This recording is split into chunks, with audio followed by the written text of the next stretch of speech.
আগে তো টাকা দিয়া ভোট কেনা যাইতো, গুন্ডার হুন্ডা দিয়া কেন্দ্র দখল করা যাইতো।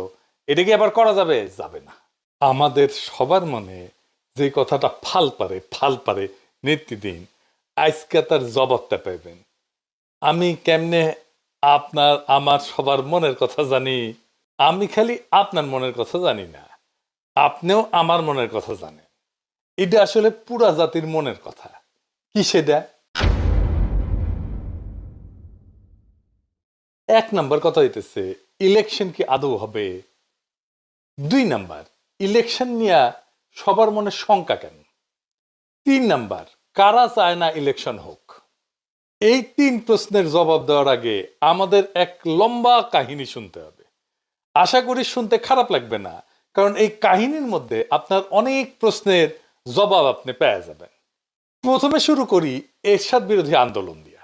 এরশাদের বিরুদ্ধে আওয়ামী লীগ আর বিএনপি দুই রাজনৈতিক দলের রাজনৈতিক লড়াইয়ের ফলে এরশাদের পতন হয়। মুজিবের বিরুদ্ধে কোনো শক্তিশালী রাজনৈতিক লড়াই রাজনৈতিক দলগুলো গড়ে তুলতে পারেনি।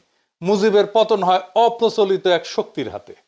আর ওই পলিটিক্যাল ভ্যাকুয়ামটা পূরণ করার জন্যই বিএনপির মতো একটা দলের জন্ম হয়। তখন এমন কোন রাজনৈতিক দল ছিল না যে ওই পলিটিক্যাল ভ্যাকুয়ামটা পূরণ করতে পারে। হাসিনাকেও কোনো রাজনৈতিক দল উৎখাত করতে পারেনি। এমনকি হাসিনার বিরুদ্ধে কোনো রাজনৈতিক দল লড়াইও তৈরি করতে পারেনি তেমন শক্ত কোনো। হাসিনার পতন হয়েছে রাজনৈতিক দলের বাইরের শক্তির হাতে। এই বাইরের রাজনৈতিক শক্তি শুধু ছাত্ররা না, রাজনৈতিক দলের বাইরের শক্তি অনেকগুলো ছিল, অনেক কয়েকজন দাঁড়ায় গেছিল। এরা কারা কারা? এদের চেনা কঠিন না। এরা এক একটা রাজনৈতিক লড়াইয়ের মধ্যে দিয়ে রাজনৈতিক শক্তি হয়ে উঠছে। আসেন দেখি তারা কারা। হাসিনার আমলে হাসিনার শাসনকে নাড়া দিতে পারছে সত্যিকার অর্থে চারটা আন্দোলন, যে আন্দোলনগুলোতে সাধারণ মানুষ সম্পৃক্ত হয়েছিল। রাজনৈতিক দলগুলো আন্দোলন করছে, জামাত আন্দোলন করছে আগে, বিএনপি আগে আন্দোলন করছে, কিন্তু সাধারণ মানুষ সেটাতে সম্পৃক্ত হয় না। জামাতের একটা আন্দোলনে সাধারণ মানুষ সম্পৃক্ত হয়েছিল, সেটা হইতেছে মৌলানা দেলোয়ার হোসেন সাইদির ফাঁসির আদেশ দেওয়ার পরে। কিন্তু সেই আন্দোলনটা খুব বেশি দিন চালাইতে পারেনি তারা। তাহলে এই অরাজনৈতিক শক্তিগুলোর আন্দোলনগুলো কি কি? এক নাম্বার হেফাজতের 5ই মের আন্দোলন। দুই নাম্বার নুরুল হক নুরদের টাইমের সে কোটা সংস্কার আন্দোলন। তিন নাম্বার নিরাপদ সড়কের আন্দোলন। আর ফাইনালি 2024 কোটা আন্দোলন এবং আলটিমেটলি বর্ষা বিপ্লব। এই সব কয়টা আন্দোলনে সর্বশক্তি নিয়ে নেতা থেকে শুরু করে কর্মী সমর্থক পর্যন্ত ছিল জামাত শিবির। বিএনপির নেতারা না থাকলেও কর্মীরা অনেকেই থাকতো, প্রায় সকলেই থাকতো বলা চলে। এই লড়াইগুলোতে নিজেদের তাগিদে তারা যুক্ত হইতো। আর পাশাপাশি একটা ইন্ডিপেন্ডেন্ট সোশ্যাল মিডিয়া ফোর্স তৈরি হয়েছিল, যেটা এখনো এক্সিস্ট করে, এখনো আছে, জিন্দা আছে। এই যে লড়াইগুলোতে জামাতের অংশগ্রহণ, লড়াইগুলোর একটা গুণগত পরিবর্তন করে দিছিল। সেটা হইতেছে রাজনৈতিক লড়াই পরিচালিত হইতেছে ইসলামী রাজনৈতিক চিন্তায় ভর কইরা।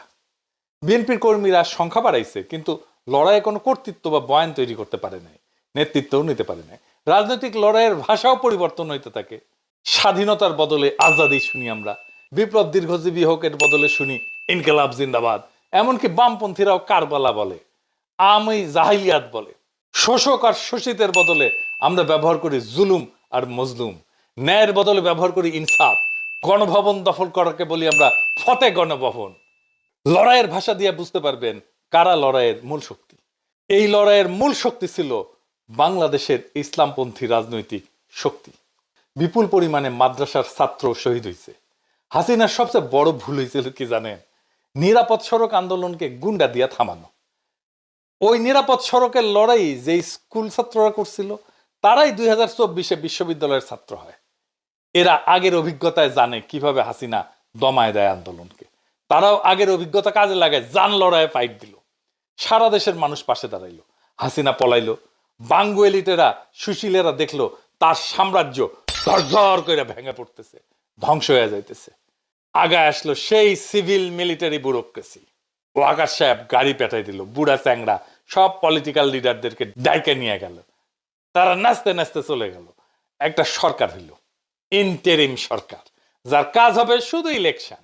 ওয়াকার সাহেব বুকে পাথর বেঁধে একটা সরকার উপহার দিল বাংলাদেশকে। বুকের রক্ত দিল সাধারণ মানুষ, যেই রক্ত নেওয়ার কাজ করছে ওয়াকারের কমান্ডে থাকা অফিসারও। সেই বিপ্লবোত্তর সরকার তৈরি করে ওয়াকার কি তামাশা! দেশের মানুষ যে রাষ্ট্রের একটা বদল চাইছিল সেইটারে কব্বর দেওয়ার চেষ্টা হইল, মাঠে নামাইলো বুদ্ধিজীবীদেরকে, শুরু হইলো তাদের বিরুদ্ধে আক্রমণ যারা একটা বিপ্লবী সরকার চাইতেছিল। একদিকে ডাক্তার জাহেদ, তাসনিম খলিলের মতো সুশীল, আর একদিকে ওয়াকারের পোত বালকের মতো কুত্তা, বিরানি আলমের মতো মাদার বোর্ডেরা, আর সাথে জুটলো নতিমাগিরা, নাম কইলাম না, আমাদের দাবরানির উপরে রাখলো। অভিযোগ কি? আমরা নির্বাচন চাই না, আমরা কামান চাইছিলাম। প্রফেসর ইউনূস আমাদের পিস্তল দিতেছিল, অন্তত যেন সেইটা পাই, দুধের স্বাদ যেন ঘোলে মিটাইতে পারি, সেইটা করতে চাইছিলাম, সেটাও করতে দেবে না। ডাক্তার জাহেদের কথাগুলো দেখেন, এইটা বিপ্লব না, তার মূল কথা ছিল বিপ্লব হইলে তো একটা আমূল পরিবর্তনের পথে আগাইতে হবে, সেটা তারা আগাইতে দেবে না। এদের মূল চিন্তা হইল একটাই, কি সেটা? সেই চিন্তা হইতেছে আপাতত তো ঠেকানো গেছে, ধ্বংস হওয়া এস্টাবলিশমেন্টটা যা এতদিন ধরে চলছে, কিন্তু শেষ রক্ষা হবে কি? এই লড়াইয়ের মধ্যে দিয়ে বাংলাদেশে ইসলামী একটা শক্তি উত্থিত হয়েছে, এইটারে কেমনে সামলানো যাবে? এরা যদি আবার ভাঙ্গা ফেলে সবকিছু পুরানো কাঠামোকে, তখন শুরু হইল সংস্কার নিয়ে টাল বাহানা, সরকারের বৈধতা নিয়ে প্রশ্ন। 31 দফাই নাকি সংস্কার। এই 55 বছর ধরে চলে আসা লুটপাটের বন্দোবস্ত কিভাবে টিকায় রাখা যায়, এই নিয়ে একটা ঐক্য হইল। কার কার ঐক্য হইল? ওয়াকার, বিএনপি আর ওয়াকারের সাথে নিঃশব্দে আওয়ামী লীগ আর ভারতের মধ্যে। আওয়ামী লীগের সাথে বিএনপির ঘুটু আছে, এটা তো বানায় বলতেছি না। আপনার এলাকায় আওয়ামী লীগ কার শেল্টারে আছে দেখেন। এস আলমের ব্যবসা দেখে সালাউদ্দিন সাহেব, এস আলমের গাড়ি সরায় বহিষ্কৃত হয়েছিল যারা, তাদেরকে আবার ফিরায় নেওয়া হয়েছে। তাহলে সামে বহিষ্কার করছিল, এমনি এমনি মিশামিশি হুদাহুদি বহিষ্কার করছিল, দেখানোর জন্য বহিষ্কার করে। যতজনকে বহিষ্কার করছে সবাইকে পিরেত নিছে। আপনি হিসাব করে দেখেন, বিএনপি দেখায় বহিষ্কার করছে, তার কিছুদিন পরে সামে আসতে কইরা তাদেরকে ফিরায় নেয় দলে, সব কয়টারে ফিরায় নিছে। দেখেন ওদেরকে আবার ফিরে নিছে, ওকে আবার নমিনেশনও দেওয়া হয়েছে। বিএনপি তারেক রহমানের সাথে লন্ডনে গিয়ে দেখা করে। এইসব স্থগিতাদেশ, বহিষ্কার সব লোক দেখানো কাজ।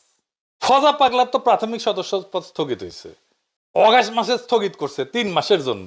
তো তাইলে নমিনেশন পাই কিভাবে? ওর তো সদস্য পদই নাই। আর একটা মজা দেখায়, বিএনপির একটা নীতি নিছিল, এক পরিবার এক প্রার্থী। যে দেখেন, মানে এক পরিবার থেকে একজনই প্রার্থী হবে। খন্দকার মোশাররফ এসে গল্প করে কইছেন, দেখেছেন আমরা এক পরিবার থেকে একজনের বেশি প্রার্থী দেই নাই। তাই তো, এক পরিবার থেকে তো একজনের বেশি প্রার্থী দেন নাই তো, তাই না? তারেক রহমানের পরিবার থেকে তো 2 জন প্রার্থী, তারেক রহমান আর বেগম খালেদা জিয়া। মানে নীতি সবার জন্য, ওনাদের জন্য না, তাই না? ওনারা নীতির উপরে, হুদাই নীতি কথা তাইলে কর দরকার আছে। এর মধ্যে বিএনপি প্রফেসর ইউনূসের সরকারের কাউরে তার কোলে নিয়ে নিছে, যেন তারা একসাথে সিস্টেমটাকে টিকায় রাখতে পারে। এতদিন তারা মোটামুটি খোশ মেজাজেই ছিল, কিন্তু সব হিসাব তাদের পাল্টে গেল। একটা ভয় তাদের তারায় ফেরতেছে সেই দিন থেকে, বিরাট একটা ভয়। কি সেই ভয়, আর কেন তাদেরকে তারায় ফেরতেছে, আর কোন দিন থেকে তারা ভয় পাইতেছে, সেই জিনিসটা আসেন বুঝে দেখি। গত 20 বছরে যারা ভোটার হয়েছে তারা কারে ভোট দিবে জানেন? জানেন না তো, আমরা কেউই জানি না। বিএনপি কে যে ভোট দিবে না এটা তো জানা গেছে, ছাত্র সংসদ নির্বাচনে দেখা গেছে তরুণেরা ভোট দিতেছে বিএনপি কে না। বিএনপি থার্ড হয়েছে বেশিরভাগ জায়গায়। আগে তো টাকা দিয়া ভোট কেনা যাইতো, গুন্ডার হুন্ডা দিয়া কেন্দ্র দখল করা যাইতো।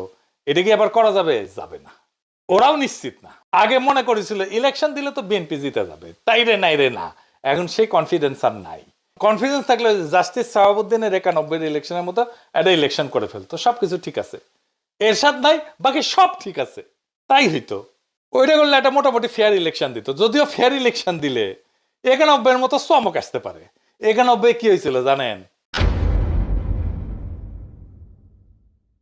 আর্মি, প্রশাসন, পুলিশ, ব্যুরোক্রেসি, এমনকি বিএনপিও মনে করেছিল আওয়ামী লীগ ক্ষমতা আসবে। ক্ষমতা আসলো বিএনপি। ওই একই অবস্থা হবে এবার। আর্মি তো বিএনপির সাপোর্ট দিতেছে, ওয়াকার দিতেছে। প্রফেসর ইউনূসের সরকারের কিছু উপদেষ্টাও কাজ করতেছে বিএনপির জন্য। কিছু যে ভিড়িছে, বিএনপি কইছে আপনাকে রাখবো আমরা পরের সরকারে, আর আনন্দে চলে গেছে আর কি। জামাত মনে করে যে বিএনপি ক্ষমতা আসতেছে, কিন্তু ডিপ স্টেট এটা মনে করে না। তারা সেই জন্য 2008 সালের নির্বাচনের মতো ব্যবস্থা করতে যাচ্ছে, যেখানে সুনিপুণ ভাবে গোয়েন্দা সংস্থা নিয়ন্ত্রিত একটা ইলেকশন হবে। বিএনপির সাথে ওয়াকার আছে, কিন্তু ব্যুরোক্রেসি পুলিশের পুরোটা নাই। এটাই বিএনপির মাথা ব্যথা, ওয়াকারেরও মাথা ব্যথা। প্রফেসর ইউনূসের বেশ কিছু উপদেষ্টা কবজা করে ফেলছে, তাই বিএনপি প্রশাসন আর পুলিশ আর ব্যুরোক্রেসিকে কিভাবে কবজা করা যায় এই গুটু করিচ্ছে। প্রফেসর ইউনূসের কাছে খালি ধর্ণা দিচ্ছে। জামাত কি বুঝবার পারিচ্ছে যে এরকম একটা নির্বাচনের পায়তারা চলিচ্ছে? 2008 সালে কিন্তু বিএনপি বুঝতে পারে নাই, এমনকি জামাতও বুঝতে পারে নাই এমন ইলেকশন একটা হইতেছে। অনেকে মানা করছিল কিন্তু বিএনপিকে ওই নির্বাচনে না যাইতে, যেমন ফরদ মজার ভাই কইছিলেন। এটা ফরদ মজার আমাকে নিজেই কইছেন। এইবার জামাত আগে থেকে সতর্ক, তাই দেখেন জামাতের বিরুদ্ধে কামান দাগানো ইতিমধ্যেই শুরু হয়েছে। জামাত নাকি নির্বাচনই চায় না, মানে শিবির যেটি নির্বাচন করেছে সেটি তো জিতিচ্ছে।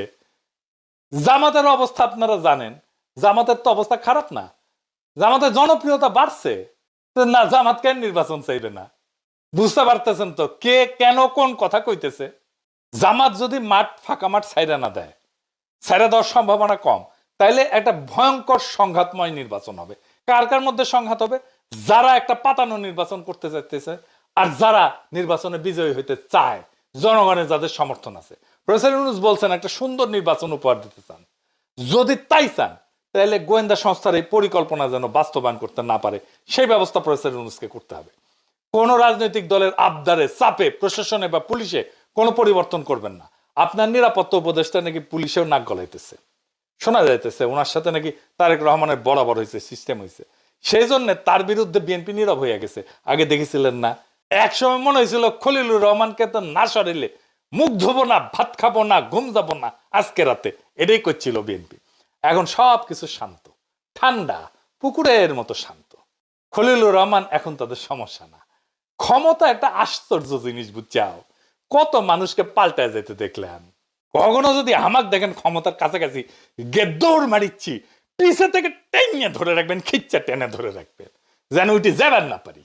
যাই হোক, বাংলাদেশের দুর্ভাগ্য হইতেছে মুষ্টিমেয় এলিট সংখ্যাগুরু মানুষকে শাসন করে সব সময়। আর সংখ্যাগুরু মানুষ এই এলিটদেরকে উৎখাত করার জন্য রক্ত দেয়, তারপর আবার বুঝাই টুজাই আবার এলিটরা এসে বসে পড়ে। এই ব্যবস্থাকে উৎখাত করার সুযোগ এসেছিল 5ই আগস্টে, আমরা হারাইছি সেই সুযোগ। সামনে নির্বাচনে যদি সিস্টেম করে জিতায় দেওয়ার চেষ্টা করা হয়, তাহলে বিপ্লবের যেটুকু অবশিষ্ট আছে না, তা ধ্বংস হয়ে যাবে। এখন আপনাদের কাছে প্রশ্ন, এই বিপ্লবকে কি ধ্বংস হইতে দিবেন? তবে এখন সময় কেবল অভিযোগ বা হতাশার না। আমি হতাশ হইতে নিষেধ করি। এখন সময় জায়গায় ওঠার, এক হওয়ার, আর নিজের ভবিষ্যৎ নিজের হাতে নেওয়ার। এটাই আমাদেরকে রক্ষা করবে। ইতিহাস বলছে যখন জাতি বিভক্ত হয় তখন এই এলিটেরা, শোষকেরা টিকে যায়, কিন্তু যখন মানুষ সচেতন, ঐক্যবদ্ধ, সাহসী হয়, তখন কোনো কৃত্রিম শক্তি তাকে দমায় রাখতে পারে না। এই যে যারা যারা এক হয়েছে, আওয়ামী লীগ, ভারত, ওয়াকার, বিএনপি, প্রফেসর ইউনূসের কিছু উপদেষ্টা, এগুলো কৃত্রিম শক্তি। এই শক্তি দমায় রাখতে পারবে না বাংলাদেশের সাধারণ মানুষকে। আমাদের তরুণদের রক্ত, স্কুল কলেজ বিশ্ববিদ্যালয়ের ছাত্রদের আত্মত্যাগ, সাধারণ মানুষের ন্যায়বোধ, তাদের লড়াইয়ের ক্ষমতা, এগুলো নিছক স্মৃতি কথা না, এগুলো ভবিষ্যতের ভিত্তি। এগুলোকে রক্ষা করতে হবে শুধু কথায় না, কর্মে, সততায়, সংগঠনে, তথ্যে, আইনে, নৈতিক প্রতিরোধের মাধ্যমে। এইবার আমাদেরকে ভাবতে হবে আমরা কি কেবল কথা বলবো নাকি বদল আনবো। ভয়, অপপ্রচার আর বিভক্তিকে হারাইতে হইলে লাগবে ধৈর্য, পরিকল্পনা আর সাহস। এখনই সময় সেই সাহস দেখানোর। এই দেশটা আমাদের, এই দেশ এলিটদের না, এই দেশ সংখ্যাগরিষ্ঠ সাধারণ দরিদ্র মানুষের। এই ইতিহাসও আমাদের। যারা রক্ত দিছে তারা চায় আমরা যেন ভয় না পাই। অন্ধকার যত গভীরই হোক, ভোরের আলো আসবেই যদি আমরা একসাথে থাকি এবং বিশ্বাস করি যে পরিবর্তন কেবল সম্ভব না, পরিবর্তন অপরিহার্য। সামনের ভোটের জন্য তৈরি হন। কাকে ভোট দেবেন সেটা নিয়ে আলাপ হবে, আলাপ করা যাবে, কিন্তু কাকে ভোট দেবেন না সেইটা এখনই ঠিক করে ফেলেন। কাকে ভোট দেবেন না সেটা আমার মুখ ফুটে বলে দেওয়ার দরকার নাই, আপনারা নিজেরাই জানেন। এটাই বিজয়ের প্রথম ধাপ। আমরা এই নির্বাচনে বেহাত বিপ্লবের পুনর্দখল করতে পারবো ইনশাল্লাহ।